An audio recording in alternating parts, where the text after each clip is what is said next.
4 নম্বর অযোধ্যার বাবরি মসজিদ। আল্লাহ তাবারক ওয়া তাআলা এই মসজিদের জন্য মানুষ এত কিছু কুরবান দিতে পারে, মসজিদের জন্য মানুষ নিজের প্রাণটাকে এত বিলিয়ে দিতে পারে।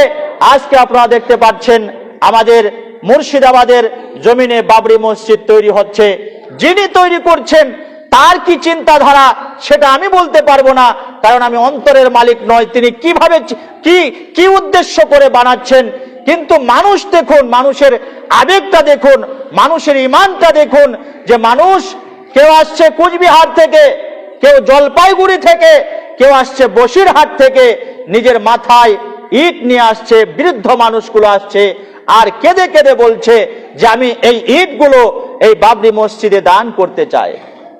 মানুষ মসজিদকে কত ভালোবাসে, মুসলমানরা মসজিদকে কত ভালোবাসে, মসজিদ কত প্রিয় মুসলমানদের জন্য।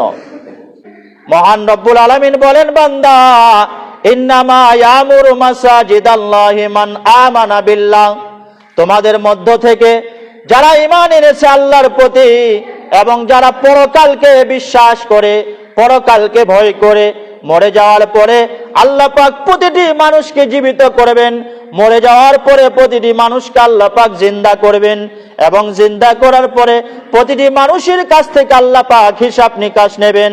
আল্লাহ পাক বলেন, যারা আমাকে ভয় করে এবং যারা পরকালকে ভয় করে, আর যারা নামাজ কায়েম করে, 5 ওয়াক্ত নামাজ কায়েম করে, এবং যারা যাকাত আদায় করে, এই মানুষদের কর্ম হলো, এই মানুষদের কাজ হলো যে তারা বেশি বেশি করে মসজিদ নির্মাণ করবে।